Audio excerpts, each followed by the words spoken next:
ഗാസയിൽ 20,000-ലധികം കുട്ടികൾ, ഏറ്റവും ഒടുവിൽ ലെബനോനിൽ 83 കുട്ടികൾ. സാധാരണ യുദ്ധമുഖത്ത് കുഞ്ഞുങ്ങളെ തിരഞ്ഞുപിടിച്ച് കൊല്ലുന്നത് ഇസ്രായേൽ ശീലമായതുകൊണ്ട് ആ മിനാബ് സ്കൂൾ ആക്രമണവും ഇസ്രായേൽ ചെയ്തിയെന്നാണ് ലോകം കരുതിയത്.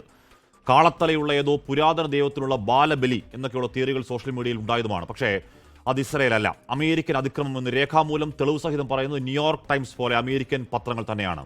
ഡബിൾ ടാപ്പ്, ഒന്നല്ല രണ്ട് ആക്രമണങ്ങൾ. പ്രിസിഷനിൽ, കൃത്യതയിൽ തെറ്റില്ലെന്ന് അവകാശപ്പെടുന്ന ലോക സൈനിക ശക്തികൾക്ക് ഒരു അബദ്ധത്തിൽ ആ ടോമഹോക്ക് മിസൈലുകൾ സ്ഥാനം തെറ്റി വീണതല്ല.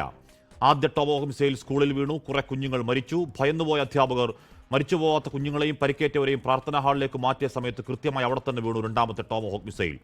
168 കുഞ്ഞുങ്ങൾ, അധ്യാപകർ, രക്ഷാദൗത്യത്തിൽ പങ്കെടുത്തവർ. ഭീകരവാദ പണിയാണ്, പ്യുവർ ടെററിസം, ഹിസ്റ്റോറിക് ഈവിൾ. അങ്ങനെ ട്രംപിന്റെ കയ്യിൽ കുതിർന്നു പടർന്ന കുരുന്നുചോരയിൽ തുടങ്ങിയ യുദ്ധം 10ാം നാൾ. എണ്ണവില $1 ബാരലിന് $100 മുകളിൽ. ഹോർമൂസ് കടലിടുക്കിൽ സീറോ ട്രാഫിക്. ഇന്ത്യ അടക്കം രാജ്യങ്ങളിൽ ഓഹരി വിപണികൾ തകർച്ച. ആൾനാശത്തോടൊപ്പം യുദ്ധം ലോകത്തെ മുഴുവൻ ഉലയ്ക്കുമ്പോഴും സമാധാനത്തിന്റെ വഴികൾ അടഞ്ഞു തന്നെയാണ്. അമേരിക്കൻ ഇസ്രായേൽ സഖ്യം കൊന്നുകളഞ്ഞ ആയത്തുള്ള അലി ഖൊമനിക്ക് പിൻഗാമി മകൻ, ഹാർട്ട് ലൈനർ ആയത്തുള്ള മൊജ്തബ ഖൊമനൈ.